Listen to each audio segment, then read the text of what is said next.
ഈശോയിൽ വിശ്വസിക്കുന്ന നിനക്ക് വേണ്ടി ദൈവത്തിന്റെ വലിയ ഫേവറുകൾ നിന്റെ ജീവിതത്തിലേക്ക് കടന്നു വരും. കർത്താവിൽ വിശ്വസിക്കുന്നവർക്ക് വേണ്ടി കർത്താവിന്റെ ഫേവർ അവരുടെ മുകളിലുണ്ട്. നമ്മൾ ജോസഫിന്റെ ജീവിതത്തിലേക്ക് നോക്കുമ്പോൾ ജോസഫിന് പിടിച്ചു നിർത്തിയത് കർത്താവിലുള്ള വിശ്വാസമായിരുന്നു. കുടുംബത്തിലുള്ളവർ തള്ളിക്കളഞ്ഞു, ബന്ധുമിത്രാദികൾ ഒറ്റപ്പെടുത്തുകയും തള്ളിക്കളയുകയും ഒക്കെ. ഇന്ന് ചിലപ്പോൾ എന്നെ കേൾക്കുന്ന നിങ്ങളിൽ ചിലരും ഇത്തരത്തിലുള്ള ഒറ്റപ്പെടലിലൂടെ കടന്നു പോകുന്നുണ്ടെങ്കിൽ കൂടിയും കർത്താവിൽ പ്രത്യാശ അർപ്പിച്ചിരിക്കുന്ന ഓരോ വ്യക്തികളെ നോക്കി എനിക്കൊരു കാര്യം പറയാനുണ്ട്. ദൈവത്തിന്റെ favour, God's favour is upon you. അത് നിങ്ങളുടെ മുകളിലുണ്ട്.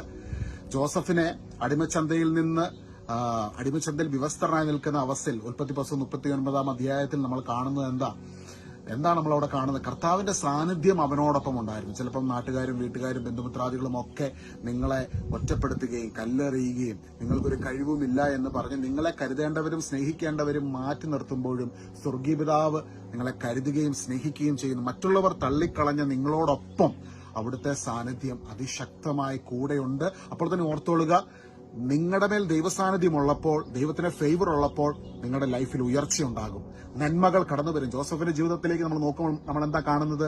ജോസഫിനെ കർത്താവ് ഈജിപ്തിന്റെ ഭരണാധികാരിയാക്കി ഉയർത്തി. ഒരുപാട് സഹനങ്ങളിലൂടെ കടന്നുപോയി. പക്ഷെ ആ സഹനങ്ങളിലൊക്കെയും ദൈവത്തിന്റെ ആ സ്വഭാവത്തിലേക്ക് കടന്നു വരുവാൻ ജോസഫിനെ സഹായിച്ചു. അതുകൊണ്ട് തന്നെ വലിയ പദവിയിലേക്ക് എത്തിക്കഴിഞ്ഞപ്പോൾ തന്നെ പീഡിപ്പിച്ചവരെ വേദനിപ്പിച്ചവരെ ഒക്കെ സ്നേഹിക്കുവാനുള്ള ഒരു വലിയ സ്വഭാവം, ദൈവിക സ്വഭാവവും ജോസഫിന് ലഭിച്ചു. അതുകൊണ്ടാണ് ക്രിസ്തുവിലായിരിക്കുന്ന, ഈശോയിൽ വിശ്വസിക്കുന്ന നമ്മൾ ഓരോരുത്തരുടെയും ജീവിതത്തിൽ ഇന്ന് ചിലപ്പോൾ നിങ്ങൾ ചില സഹനങ്ങളിലൂടെ കടന്നു പോവുകയായിരിക്കും. നിശ്ചയമായി നിങ്ങൾ നോക്കി പറയട്ടെ, നിങ്ങളുടെ മേൽ ദൈവത്തിന്റെ ഫേവർ ഉണ്ട്.